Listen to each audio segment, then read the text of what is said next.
You know, ladies and gentlemen, when I read this headline, man, from the New York Post, I thought to myself, are we really here? Like, are we really trying to feel bad for Disney CEO Bob Iger, who apparently just recently came out and graced us with another little interview and said that he is overwhelmed and exhausted. And this was all said during a company report where they had to report that they are slumping big time. You know, as the headline says, Disney, as we all know, is losing a ton of money over and over and over again, right? And even their parks are not pulling in the amount of money that they used to. Now, we all know that Disney Plus is coming out with a new price hike, and very soon, I believe it's this month, where they're raising every single tier by $3. And this is not the first time that they have done this within the year. And they're doing this because they're desperate. They're doing this because they have to. They're doing this because they've overextended themselves. They have started to realize that wokeness is not going to pay for every little thing anymore. And now, in order to keep the message going and to keep the identity politics going, because they've already bent the knee to the mob, they can't go the other way. They have to see it through. They're going to find ways to try to nickel and dime everybody who's left that's stupid enough to support Disney. So let's get into this article, guys, from the New York Post. But of course, before we do, if you are new here, consider subscribing. I'm Shadow Bandit Hal, would greatly appreciate it, and like the video to push us out into the YouTube algorithm. So it says Walt Disney Company CEO Bob Iger has reportedly been left overwhelmed and exhausted by the challenge of righting the ship at the Mouse House, whose tanking stock price has spurred activist investor Nelson Peltz to further boost his stake in the firm. People in Iger's inner circle told Bloomberg News that the CEO, who recently returned to the helm, the company with great fanfare after the disastrous tenure of his hand-picked successor, Bob Chapek, has often joked to confidants, "Why did I come back?" Well, listen, we all know why Bob Iger came back, okay? Bob Iger let Chapek take the fall. We all know that. Bob Chapek took the fall for Bob Iger. He knew what was coming. He knew that he had to get out, because what was going to happen was that Disney was going to go down this path, and he wanted to be the white knight to come in and save the day. But unfortunately for Bob Iger, he just can't do that. The amount of disasters that are coming out from Disney is way too much for one man to try to turn the ship around and save it. The only way you're saving Disney is with an extremely hard reset. That's the only way. But we all know that that's not going to happen. Disney's going to go down with the ship. That's how it's going to be. And as I mentioned earlier in the video, they have already bent the knee to the mob. How are you going to turn around and all of a sudden try not to do woke nonsense when you have literally promised everybody, all these activists, that you stand by their side? You believe in their cause. That's the right thing to do. We're on the right side of history. Everybody else is on the wrong side of history. They're all racist, sexist, blah, blah, blah.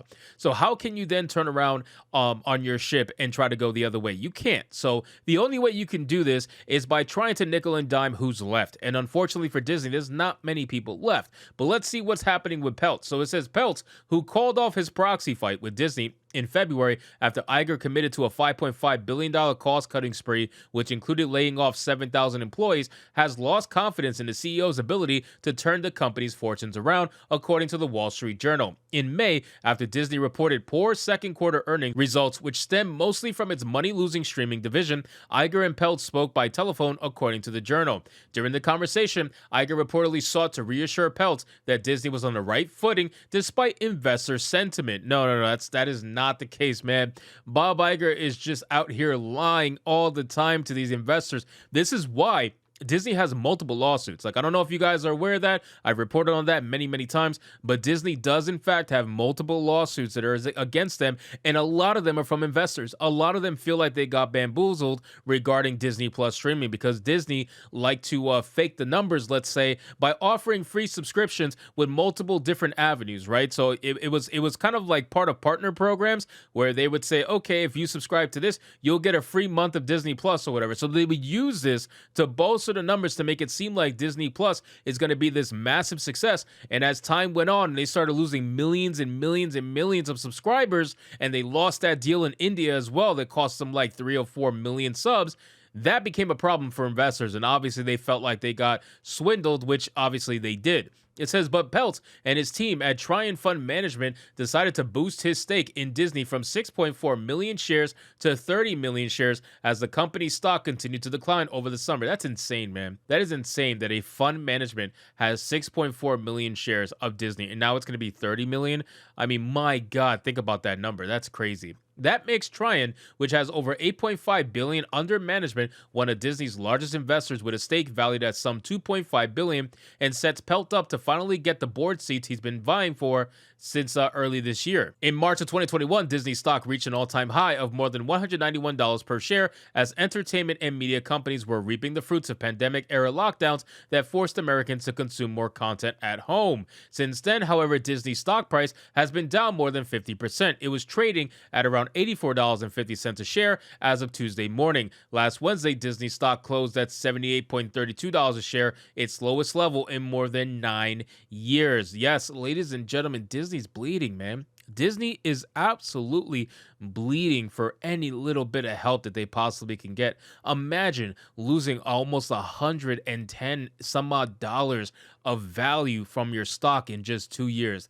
That's rough. That is absolutely rough. So someone like Pelt, who has that much stake in the company, yeah, I would see why he would want to see this thing get as high as possible. So the fact that he's trying to invest even more to go from 6 million shares to 30 million shares, that is just ouch. I mean, again, he's doing it because it's cheap right now, right? So it's fine for him. They have all the money in the world. So he's going to buy it up at $78 a share in the hopes that at some point it's going to reach $100 to $110 plus a share, and trying to get as much money as he can to eventually, not only gain value in the company, but he can sell it off and get a ton of money compared to what he bought it for. But ultimately, at the end of the day, the investors don't have any faith in Disney, and why should they? The fans don't have any faith in Disney. The supporters who used to be there don't have any faith in Disney. How many people have stopped watching Disney and left the parks never to go back, and now they're going to Universal? A lot of people are in that boat. It says Trian, which Pelt co-founded in 2005, thinks Disney shares are significantly undervalued according to the Journal, and has been putting pressure on Iger, who signed an extension to remain at the helm of the Mouse House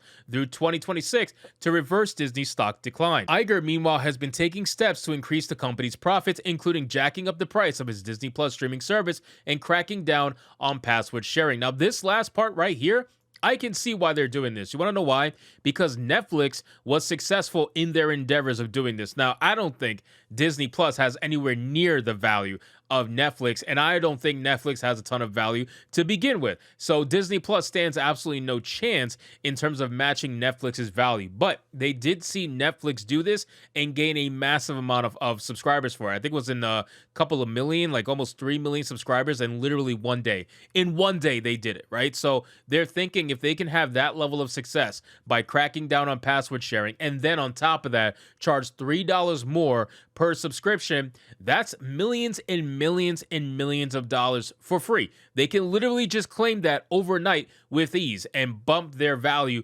incredibly. So again, this is an interesting plan that they're going to try to do, and I think they'll be able to pull it off considering just how well Netflix pulled it off. But I just don't think Disney has that level of staying power like Netflix does. They don't have that name in the streaming service just yet. Sure, it's really popular with kids. Sure, it's popular with adults that have kids, but so is Netflix. And a lot of people rather have Netflix than Disney Plus. So you guys can let me know what you think in the comments down below. I hope you guys enjoyed this video, and if you did, consider subscribing. I would greatly appreciate it. Don't forget to like the video, comment, let me know what you thought, and I'll see you guys on the next one. Hypnotic out.